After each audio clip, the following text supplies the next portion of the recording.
मेरे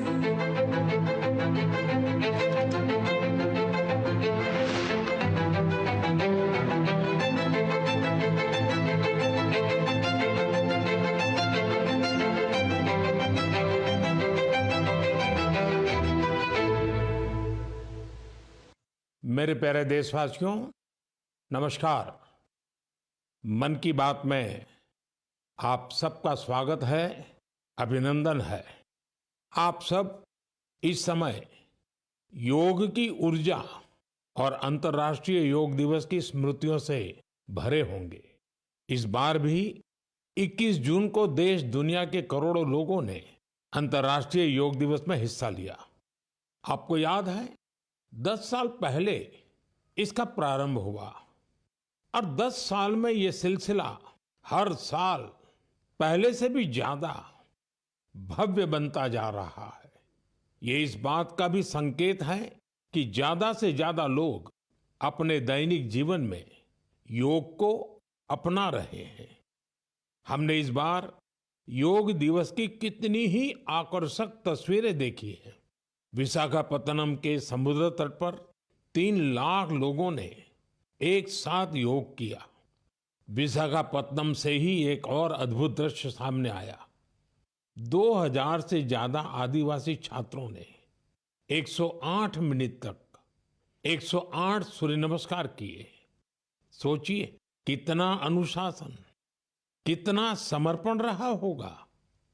हमारे नौसेना के जहाजों पर भी योग की भव्य झलक दिखी।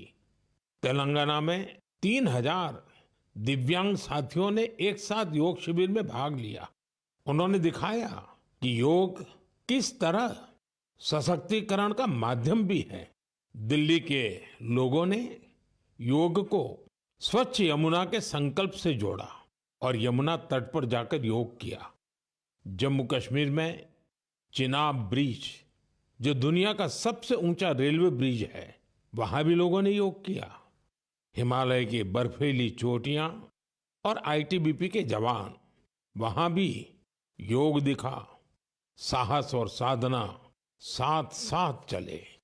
गुजरात के लोगों ने भी एक नया इतिहास रचा। वडनगर में 2121 लोगों ने एक साथ भुजंगासन किया और नया रिकॉर्ड बना दिया। न्यूयॉर्क, लंदन, टोक्यो, पेरिस, दुनिया के हर बड़े शहर से योग की तस्वीरें आई और हर तस्वीर में एक बात खास रही: शांति, स्थिरता और संतुलन। इस बार की थीम भी बहुत विशेष थी। Yoga for one earth one health, यानी एक पृथ्वी एक स्वास्थ्य। ये सिर्फ एक नारा नहीं है, एक दिशा है जो हमें वसुधैव कुटुंबकम का एहसास कराती है। मुझे विश्वास है इस बार के योग दिवस की भव्यता ज्यादा से ज्यादा लोगों को योग को अपनाने के लिए जरूर प्रेरित करेगी। मेरे प्यारे देशवासियों, जब कोई तीर्थ यात्रा पर निकलता है तो एक ही भाव सबसे पहले मन में आता है: चलो, बुलावा आया है। यही भाव हमारे धार्मिक यात्राओं की आत्मा है। ये यात्राएं शरीर के अनुशासन का, मन की शुद्धि का, आपसी प्रेम और भाईचारे का, प्रभु से जुड़ने का माध्यम है। इनके अलावा इन यात्राओं का एक और बड़ा पक्ष होता है। ये धार्मिक यात्राएं सेवा के अवसरों का एक महाअनुष्ठान भी होती हैं। जब कोई भी यात्रा होती है तो जितने लोग यात्रा पर जाते हैं, उससे ज्यादा लोग तीर्थ यात्रियों की सेवा के काम में जुड़ते हैं। जगह जगह भंडारे और लंगर लगते हैं। लोग सड़कों के किनारे प्याऊ लगवाते हैं। सेवा भाव से ही मेडिकल कैंप और सुविधाओं की व्यवस्था की जाती है। कितने ही लोग अपने खर्च से तीर्थ यात्रियों के लिए धर्मशालाओं की और रहने की व्यवस्था करते हैं। साथियों, लंबे समय के बाद कैलाश मानसरोवर यात्रा का फिर से शुभारंभ हुआ है। कैलाश मानसरोवर यानी भगवान शिव का धाम। हिंदू, बौद्ध, जैन हर परंपरा में कैलाश को श्रद्धा और भक्ति का केंद्र माना गया है।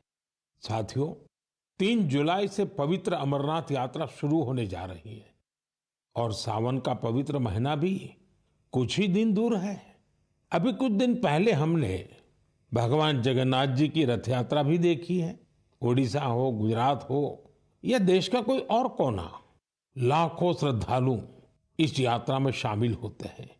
उत्तर से दक्षिण, पूरब से पश्चिम, ये यात्राएं एक भारत श्रेष्ठ भारत के भाव का प्रतिबिंब है। जब हम श्रद्धा भाव से, पूरे समर्पण से और पूरे अनुशासन से अपनी धार्मिक यात्रा संपन्न करते हैं तो उसका फल भी मिलता है। मैं यात्राओं पर जा रहे सभी सौभाग्यशाली श्रद्धालुओं को अपनी शुभकामनाएं देता हूं। जो लोग सेवा भावना से इन यात्राओं को सफल और सुरक्षित बनाने में जुटे हैं, उन्हें भी साधुवाद देता हूं। मेरे प्यारे देशवासियों, अब मैं आपको देश की 2 ऐसी उपलब्धियों के बारे में बताना चाहता हूं जो आपको गर्व से भर देंगी। इन उपलब्धियों की चर्चा वैश्विक संस्थाएं कर रही हैं। WHO यानी विश्व स्वास्थ्य संगठन और ILO यानी इंटरनेशनल लेबर ऑर्गेनाइजेशन ने देश की इन उपलब्धियों की भरपूर सराहना की है। पहली उपलब्धि तो हमारे स्वास्थ्य से जुड़ी है। आप में से बहुत से लोगों ने आंखों की एक बीमारी के बारे में सुना होगा, ट्रैकोमा। ये बीमारी बैक्टीरिया से फैलती है। एक समय था जब ये बीमारी देश के कई हिस्सों में आम थी। ध्यान नहीं दिया जाए तो इस बीमारी से धीरे धीरे आंखों की रोशनी तक चली जाती थी। हमने संकल्प लिया कि ट्रैकोमा को जड़ से खत्म करेंगे और मुझे आपको ये बताते हुए बहुत खुशी है कि विश्व स्वास्थ्य संगठन यानी WHO ने भारत को ट्रैकोमा फ्री घोषित कर दिया है। अब भारत ट्रैकोमा मुक्त देश बन चुका है। ये उन लाखों लोगों की मेहनत का फल है जिन्होंने बिना थके, बिना रुके इस बीमारी से लड़ाई लड़ी। ये सफलता हमारे हेल्थ वर्कर्स की है।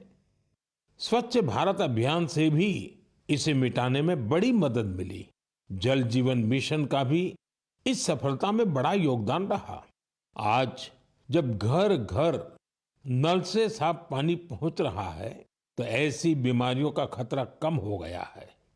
विश्व स्वास्थ्य संगठन WHO ने भी इस बात की सराहना की है कि भारत ने बीमारी से निपटने के साथ साथ उसके मूल कारणों को भी दूर किया है। साथियों, आज भारत में ज्यादातर आबादी किसी न किसी सोशल प्रोटेक्शन बेनिफिट का फायदा उठा रही है और अभी हाल ही में इंटरनेशनल लेबर ऑर्गेनाइजेशन ILO की बड़ी अहम रिपोर्ट आई है। इस रिपोर्ट में कहा गया है कि भारत की 64%, 64% से ज्यादा आबादी को अब कोई न कोई सोशल प्रोटेक्शन बेनिफिट जरूर मिल रहा है। सामाजिक सुरक्षा ये दुनिया की सबसे बड़ी कवरेज में से एक है। आज देश के लगभग 95 करोड़ 95 करोड़ लोग किसी ना किसी सोशल सिक्योरिटी योजना का लाभ पा रहे हैं, जबकि 2015 तक 25 करोड़ से भी कम लोगों तक सरकारी योजनाएं पहुंच पाती थी। साथियों, भारत में स्वास्थ्य से लेकर सामाजिक सुरक्षा तक हर क्षेत्र में देश सैचुरेशन की भावना से आगे बढ़ रहा है। ये सामाजिक न्याय की भी उत्तम तस्वीर है। इन सफलताओं ने एक विश्वास जगाया है कि आने वाला समय और बेहतर होगा। हर कदम पर भारत और भी सशक्त होगा। मेरे प्यारे देशवासियों, जन भागीदारी की शक्ति से बड़े बड़े संकटों का मुकाबला किया जा सकता है। मैं आपको एक ऑडियो सुनाता हूं। इस ऑडियो में आपको उस संकट की भयावहता का अंदाजा लगेगा। वो संकट कितना बड़ा था, पहले वो सुनिए, समझिए। आखिर ये जो जुल्म हुआ 2 साल तक, जुल्म तो 5-7 साल से शुरू हो गया था, मगर वो शिखर पर पहुंच गया है 2 साल में, जब इमरजेंसी लोगों पर ठोक दी और अमानुषी बर्ताव लोगों के साथ किया गया। लोगों के स्वतंत्रता के हक छीन लिए गए, अखबारों को कोई स्वतंत्रता न रही, न्यायालय बिल्कुल निर्बल बना दिए गए और जिस ढंग से 1 लाख से ज़्यादा लोगों को जेल में बंद कर दिए और फिर अपने मनमानी राज की ओर से होती रही, उसकी मिसाल दुनिया के इतिहास में भी मिलना मुश्किल है। साथियों, ये आवाज देश के पूर्व प्रधानमंत्री श्रीमान मोरारजी भाई देसाई की है। उन्होंने संक्षेप में लेकिन बहुत ही स्पष्ट तरीके से इमरजेंसी के बारे में बताया। आप कल्पना कर सकते हैं वो दौर कैसा था।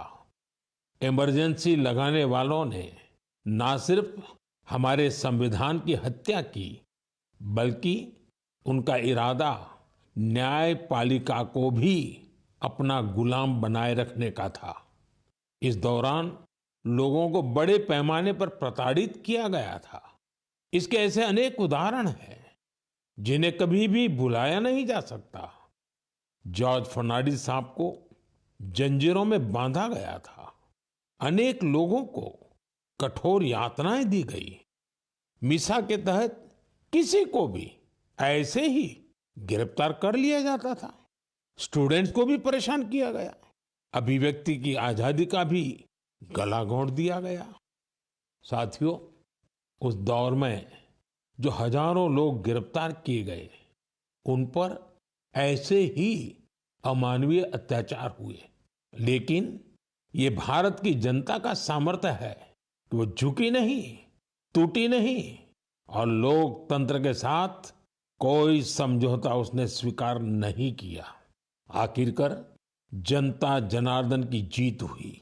आपातकाल हटा लिया गया और आपातकाल थोपने वाले हार गए। बाबू जगजीवन राम जी ने इस बारे में बहुत ही सशक्त तरीके से अपनी बातें रखी थी। बहनों और भाइयों, पिछला चुनाव नहीं था, भारत की जनता का एक महान अभियान था। उस समय के परिस्थितियों को बदल देने का, तानाशाही के धारा को मोड़ देने का और भारत में प्रजातंत्र की बुनियाद को मजबूत कर देने का। अटल जी ने भी तब अपने ही अंदाज में जो कुछ कहा था, वो भी हमें जरूर सुनना चाहिए।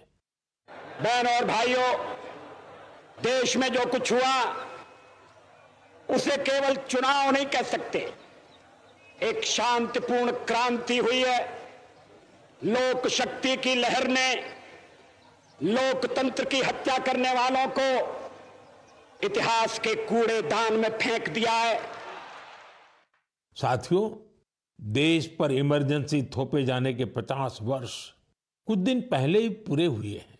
हम देशवासियों ने संविधान हत्या दिवस मनाया है। हमें हमेशा उन सभी लोगों को याद करना चाहिए जिन्होंने इमरजेंसी का डटकर मुकाबला किया था। इससे हमें अपने संविधान को सशक्त बनाए रखने के लिए निरंतर सजग रहने की प्रेरणा मिलती है। मेरे प्यारे देशवासियों, आप एक तस्वीर की कल्पना कीजिए। सुबह की धूप पहाड़ियों को छू रही है। धीरे धीरे उजाला मैदानों की ओर बढ़ रहा है और उसी रोशनी के साथ बढ़ रही है फुटबॉल प्रेमियों की टोली। सीटी बजती है और कुछ ही पलों में मैदान तालियों और नारों से गूंज उठता है। हर पास, हर गोल के साथ लोगों का उत्साह बढ़ रहा है। आप सोच रहे होंगे कि कौन सी खूबसूरत दुनिया है। साथियों, ये तस्वीर असम के एक प्रमुख क्षेत्र बोडोलैंड की वास्तविकता है। बोडोलैंड आज अपने एक नए रूप के साथ देश के सामने खड़ा है। यहाँ के युवाओं में जो ऊर्जा है, जो आत्मविश्वास है, वो फुटबॉल के मैदान में सबसे ज्यादा दिखता है। बोडो टेरिटोरियल एरिया में बोडोलैंड कैंप कप का आयोजन हो रहा है। ये सिर्फ एक टूर्नामेंट नहीं है, ये एकता और उम्मीद का उत्सव बन गया है। 3,700 से ज्यादा टीमें, करीब 70,000 खिलाड़ी और उनमें भी बड़ी संख्या में हमारी बेटियों की भागीदारी। ये आंकड़े बोडोलैंड में बड़े बदलाव की गाथा सुना रहे हैं। बोडोलैंड अब देश के खेल नक्शे पर, स्पोर्ट्स के मैप पर अपनी चमक और बढ़ा रहा है। साथियों, एक समय था जब संघर्ष ही यहाँ की पहचान थी। तब यहाँ के युवाओं के लिए रास्ते सीमित थे, लेकिन आज उनकी आंखों में नए सपने हैं और दिलों में आत्मनिर्भरता का हौसला है। यहाँ से निकले फुटबॉल खिलाड़ी अब बड़े स्तर पर अपनी पहचान बना रहे हैं।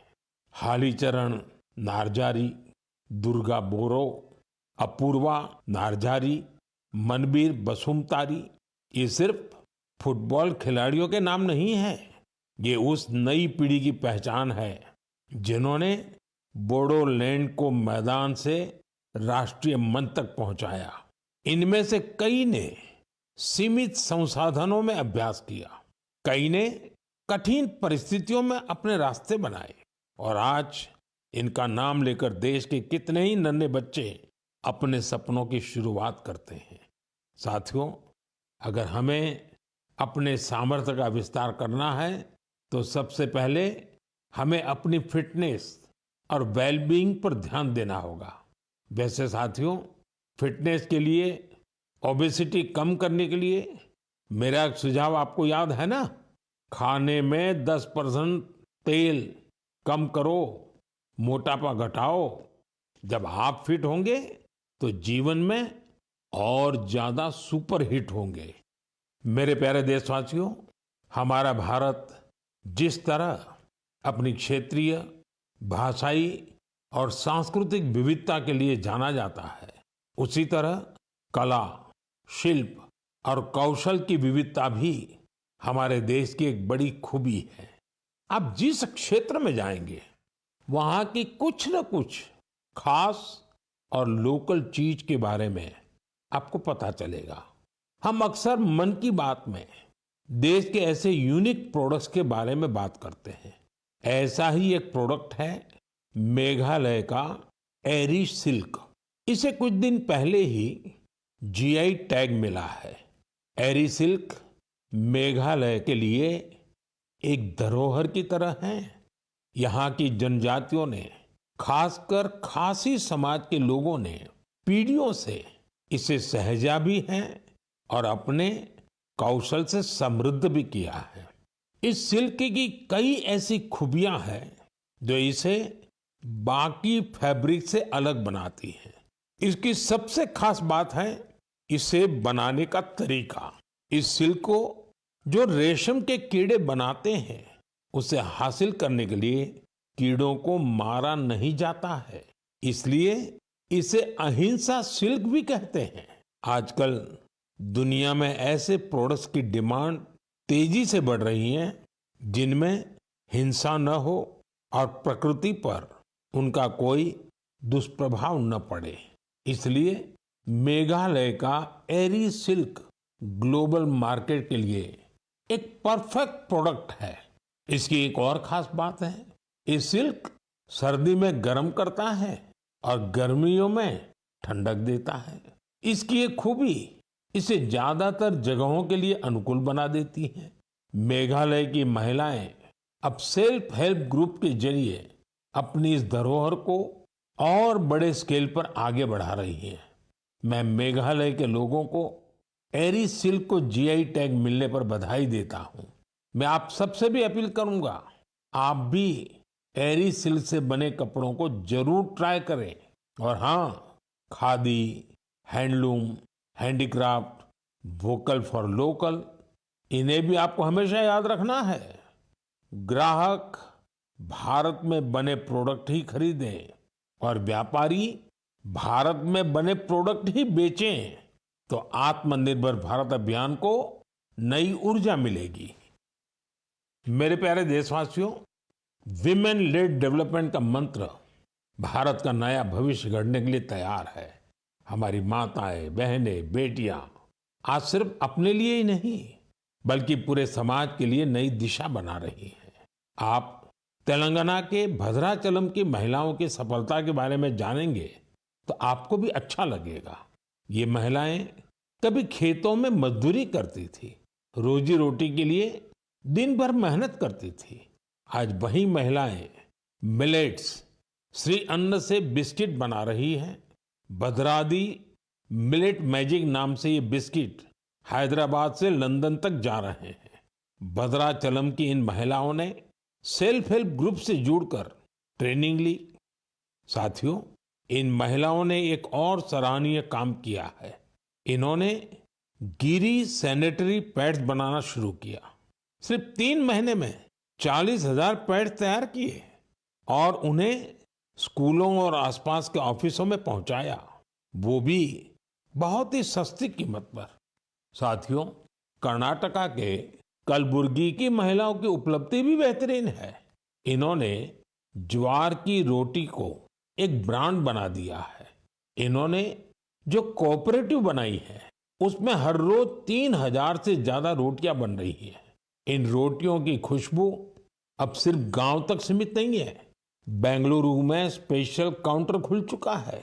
ऑनलाइन फूड प्लेटफॉर्म पर ऑर्डर आ रहे हैं। कलबुर्गी की रोटी अब बड़े शहरों के किचन तक पहुंच रही है। इसका बहुत शानदार असर इन महिलाओं पर पड़ा है। उनकी आय बढ़ रही है। साथियों, अलग अलग राज्यों की इन गाथाओं में अलग अलग चेहरे हैं, लेकिन उनकी चमक एक जैसी है। ये चमक है आत्मविश्वास की, आत्मनिर्भरता की। ऐसा ही एक चेहरा है मध्य प्रदेश की सुमा उइके। सुमा जी का प्रयास बहुत सराहनीय है। उन्होंने बालाघाट जिले के कटंगी ब्लॉक में सेल्फ हेल्प ग्रुप से जुड़कर मशरूम की खेती और पशुपालन की ट्रेनिंग ली। इससे उन्हें आत्मनिर्भरता की राह मिल गई। सुमा उइके की आय बढ़ी तो उन्होंने अपने काम का विस्तार भी किया। छोटे से प्रयास से शुरू हुआ ये सफर अब दीदी कैंटीन और थर्मल थेरेपी सेंटर तक पहुंच चुका है। देश के कोने कोने में ऐसी ही अनगिनत महिलाएं अपना और देश का भाग्य बदल रही हैं। मेरे प्यारे देशवासियों, पिछले दिनों मुझे वियतनाम के बहुत से लोगों ने विभिन्न माध्यमों से अपने संदेश भेजे। इन संदेशों की हर पंक्ति में श्रद्धा थी, आत्मीयता थी। उनकी भावनाएं मन को छूने वाली थी। वो लोग भगवान बुद्ध के पवित्र अवशेषों, रेलिक्स के दर्शन कराने के लिए भारत के प्रति अपना आभार प्रकट कर रहे थे। उनके शब्दों में जो भाव थे वो किसी औपचारिक धन्यवाद से बढ़कर थे। साथियों, मूल रूप से भगवान बुद्ध के इन पवित्र अवशेषों की खोज आंध्र प्रदेश में पालनाडु जिले के नागार्जुन कोंडा में हुई थी। इस जगह का बौद्ध धर्म से गहरा नाता रहा है। कहा जाता है कि कभी इस स्थान पर श्रीलंका और चीन सहित दूर दूर के लोग आते थे। साथियों, पिछले महीने भगवान बुद्ध के इन पवित्र अवशेषों को भारत से वियतनाम ले जाया गया था। वहां के 9 अलग अलग स्थानों पर इन्हें जनता के दर्शन के लिए रखा गया। भारत की पहल एक तरह से वियतनाम के लिए राष्ट्रीय उत्सव बन गई। आप कल्पना कर सकते हैं, करीब 10 करोड़ लोगों की आबादी वाले वियतनाम में 1.5 करोड़ से ज्यादा लोगों ने भगवान बुद्ध के पवित्र अवशेषों के दर्शन किए। सोशल मीडिया पर जो तस्वीरें और वीडियो मैंने देखे, उन्होंने ये एहसास कराया कि श्रद्धा की कोई सीमा नहीं होती। बारिश हो, तेज धूप हो, लोग घंटों कतारों में खड़े रहे। बच्चे, बुजुर्ग, दिव्यांगजन सभी भाव विभोर थे। वियतनाम के राष्ट्रपति, उप प्रधानमंत्री, वरिष्ठ मंत्री, हर कोई नतमस्तक था। इस यात्रा के प्रति वहां के लोगों में सम्मान का भाव इतना गहरा था कि वियतनाम सरकार ने इसे 12 दिन के लिए और आगे बढ़ाने का आग्रह किया था और इसे भारत ने सहर्ष स्वीकार कर लिया। साथियों, भगवान बुद्ध के विचारों में वो शक्ति है जो देशों, संस्कृतियों और लोगों को एक सूत्र में बांधती है। इससे पहले भगवान बुद्ध के पवित्र अवशेष थाईलैंड और मंगोलिया ले जाए गए थे और वहां भी श्रद्धा का यही भाव देखा गया। मेरा आप सभी से भी आग्रह है कि अपने राज्य के बौद्ध स्थलों की यात्रा अवश्य करें। एक आध्यात्मिक अनुभव होगा, साथ ही हमारी सांस्कृतिक विरासत से जुड़ने का एक सुंदर अवसर भी बनेगा। मेरे प्यारे देशवासियों, इस महीने हम सब ने विश्व पर्यावरण दिवस मनाया। मुझे आपके हजारों संदेश मिले। कई लोगों ने अपने आसपास के उन साथियों के बारे में बताया जो अकेले ही पर्यावरण बचाने के लिए निकल पड़े थे और फिर उनके साथ पूरा समाज जुड़ गया। सबका यही योगदान हमारी धरती के लिए बड़ी ताकत बन रहा है। पुणे के श्री रमेश खरमाले जी, उनके कार्यों को जानकर आपको बहुत प्रेरणा मिलेगी। जब हफ्ते के अंत में लोग आराम करते हैं तो रमेश जी और उनका परिवार कुदाल और फावड़ा लेकर निकल पड़ते हैं। जानते हैं कहाँ? जुन्नर की पहाड़ियों की ओर। धूप हो या ऊंची चढ़ाई, उनके कदम रुकते नहीं। वो झाड़ियां साफ करते हैं, पानी रोकने के लिए ट्रेंच खोदते हैं और बीज बोते हैं। उन्होंने सिर्फ 2 महीनों में 70 ट्रेंच बना डाले। रमेश जी ने कई सारे छोटे तालाब बनाए हैं, सैकड़ों पेड़ लगाए हैं। वो एक ऑक्सीजन पार्क भी बनवा रहे हैं। नतीजा ये हुआ कि यहाँ अब पक्षी लौटने लगे हैं, वन्य जीवन को नई सांसें मिल रही हैं। साथियों, पर्यावरण के लिए एक और सुंदर पहल देखने को मिली है गुजरात के अहमदाबाद शहर में। यहाँ नगर निगम ने मिशन फॉर मिलियन ट्रीज अभियान शुरू किया है। लक्ष्य है लाखों पेड़ लगाना। इस अभियान की एक खास बात है सिंदूर वन। यह वन ऑपरेशन सिंदूर के वीरों को समर्पित है। सिंदूर के पौधे उन बहादुरों की याद में लगाए जा रहे हैं जिन्होंने देश के लिए सब कुछ समर्पित कर दिया। यहाँ एक और अभियान को नई गति दी जा रही है, एक पेड़ मां के नाम। इस अभियान के तहत देश में करोड़ों पेड़ लगाए जा चुके हैं। आप भी अपने आपके गांव या शहर में चल रहे ऐसे अभियान में जरूर हिस्सा लीजिए। पेड़ लगाइए, पानी बचाइए, धरती की सेवा कीजिए, क्योंकि जब हम प्रकृति को बचाते हैं तो असल में हम अपनी आने वाली पीढ़ियों को सुरक्षित करते हैं। साथियों, महाराष्ट्र के एक गांव ने भी बड़ी शानदार मिसाल पेश की है। छत्रपति संभाजीनगर जिले की ग्राम पंचायत है पाटोदा। ये कार्बन न्यूट्रल गांव पंचायत है। इस गांव में कोई अपने घर के बाहर कचरा नहीं फेंकता। हर घर से कचरा इकट्ठा करने की पूरी व्यवस्था है। यहाँ गंदे पानी का ट्रीटमेंट भी होता है। बिना साफ किए कोई पानी नदी में नहीं जाता। यहाँ उपलों से अंतिम संस्कार होता है और उस राख से दिवंगत के नाम पर पौधा लगाया जाता है। इस गांव में साफ सफाई भी देखते ही बनती है। छोटी छोटी आदतें जब सामूहिक संकल्प बन जाती हैं तो बड़ा बदलाव तय हो जाता है। मेरे प्यारे साथियों, इस समय सबकी निगाहें इंटरनेशनल स्पेस सेंटर पर भी है। भारत ने एक नया इतिहास रचा है।